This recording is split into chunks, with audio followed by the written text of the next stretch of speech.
Caitlin Clark's return, lads. Caitlin Clark's return. On ABC, nationally televised game. Caitlin Clark is officially back, okay, for the Indiana Fever. Guys, the Indiana Fever just gave the freaking New York Liberty their first L.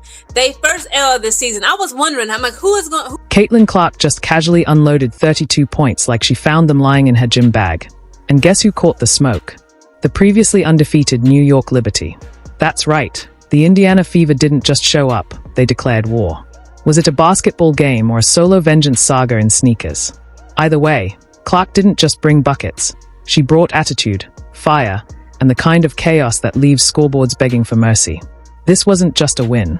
It was a blockbuster, and Caitlin played every lead role: hero, villain, and storm.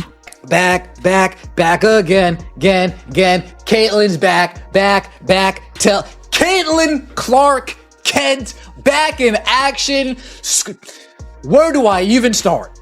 32 points, 9 assists, 8 rebounds, 2 blocks, 7 threes, 11 for 20 in only 31 minutes of basketball. The Indiana Fever say, come on, New York. Come on. Somebody's got to give you this first L, and I guess it's going to be... Caitlin Clark didn't just step on the court. She arrived like a heat-seeking missile with sniper vision, a cannon for an arm, and zero respect for the laws of physics.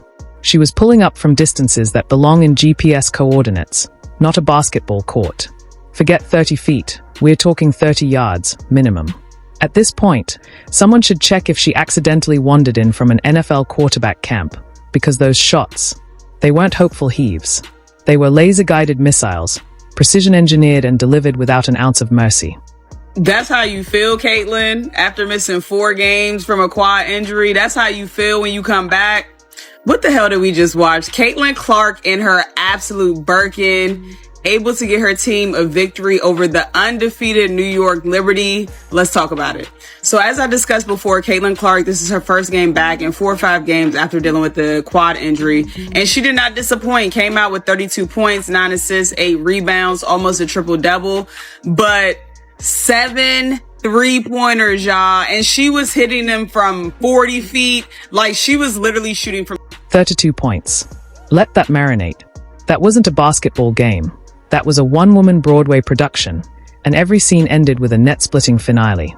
She tied her career high in threes like it was just another Tuesday and played the whole thing with the energy of someone casually shooting around before practice. Blink once, and she's already pulling up from the logo like it's muscle memory.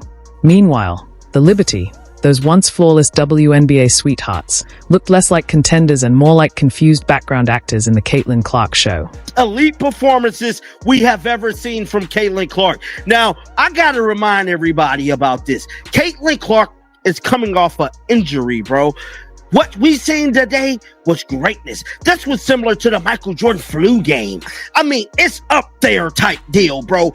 Caitlin Clark just handed the New York Liberty the ass whooping of a lifetime. And what's crazy about all of this is that the referees couldn't even save them. See, last time the referees was able to save New York and they walked away. And then, somewhere far, far away, yet somehow in the same building, Angel Reese was busy running through her greatest hits. Snatching rebounds like she's stockpiling for a blizzard, flexing on every box out like it's a photo shoot.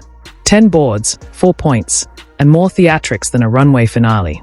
But if you ask her, oh, she's still the headline act. The centerpiece. The self-proclaimed crown jewel. Never mind that the actual gem was dropping 32 at the other end. Caitlin Clark is back in the WNBA today, and I could not be happier.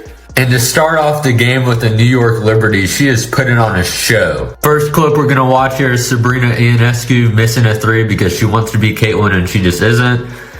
And look at this dime of a pass. Oh my gosh, can you just be a quarterback already? But then it gets better. Caitlin goes on a 9-0 run by herself within the span of 50 seconds. She calls herself the face of the league. Never mind that Caitlin just lit up the court like a 4th of July grand finale. While Clark was setting the nets on fire, Angel Reese was out here reminding everyone she brings the flavor. The irony? She's moving like a walking double-double of ego and effort, but the scoreboard forgot to RSVP her name. Her shot chart? Straight up horror flick. Red everywhere, nothing falling. She's camped under the rim, tossing up bricks like she's laying the foundation for a new arena. But hey, she's got rebounds. The kind that scream. Don't worry guys, I missed again but I'll go get it. It's like Caitlyn's out there playing interdimensional chess while Angel's locked into a game of hungry hippos with the backboard. And still, she talks like the WNBA revolves around her freshly manicured fingertips. She insists she's bringing the eyeballs, not just Caitlyn. And look, that's technically true. People are watching.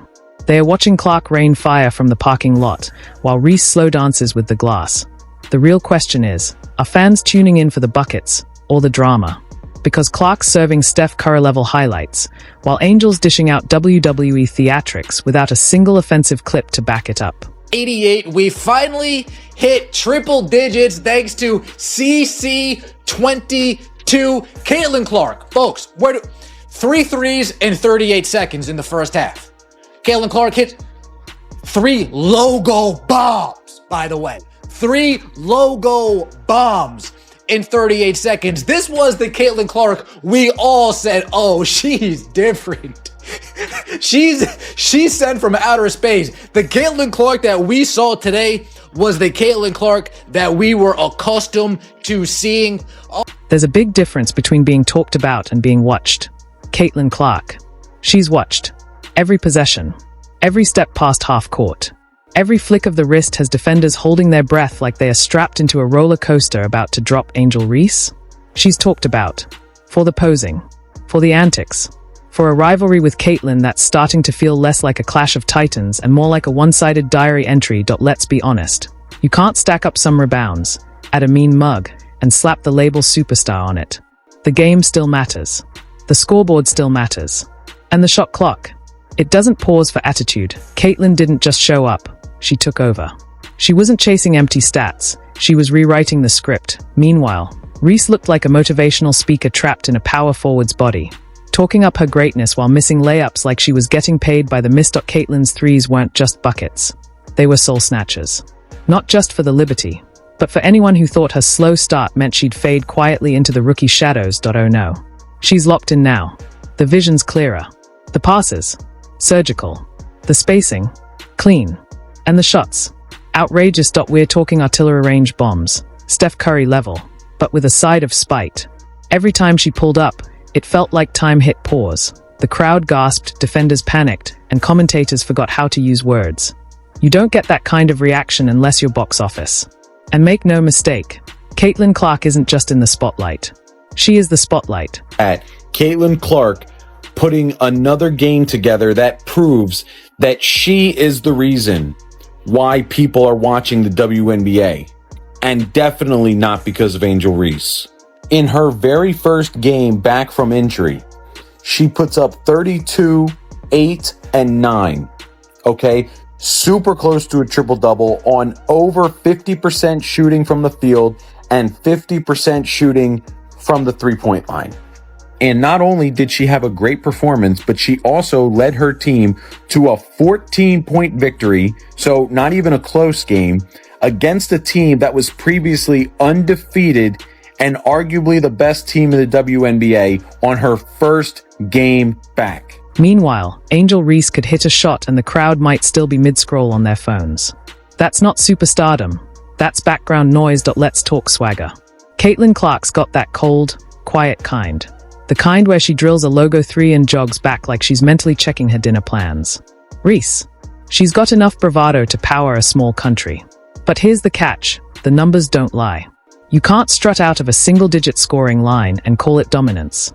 You can't flex after every missed jumper and expect people to buy the hype. Caitlin's confidence is built on buckets. Reese's. It's built on branding. And there's a massive difference. Clark isn't just making noise. She's making history. Rookie records. She's erasing and replacing them. Viewership numbers. She's dragging them into a new stratosphere. She's not just putting points on the board. She's putting the basketball back in women's basketball. Meanwhile, Angel Reese is running the most aggressive PR campaign the scoreboard's never heard of. If marketing were a stat, she'd be dropping 40 a night. But this isn't a press tour, it's a season. And the gap between the game and the gloss? It's widening. Clark's evolving by the quarter. She's slicing through defenses like they are traffic cones, dragging the Fever from punchline to powerhouse. Her passes are surgical, her movement is elite, and her confidence? It's radioactive. And she's doing it all with the weight of a league's hopes and half the country's attention. On her shoulders, Reese? She's still boxing out like the rim owes her money and shooting like the ball has a personal grudge against nylon. Is under fire from the Chicago Sky general manager. The general manager names Angel Reese by name and says, we need more out of you. Now I'm scrolling through Twitter, doing my thing. You guys know how I do. Got the air breezing through my hair in those Twitter streets. I do. And I take a look and I see something that catches my attention. The Chicago Sky make a request to Angel Reese amid losing streak. Interesting. What is this request? Let's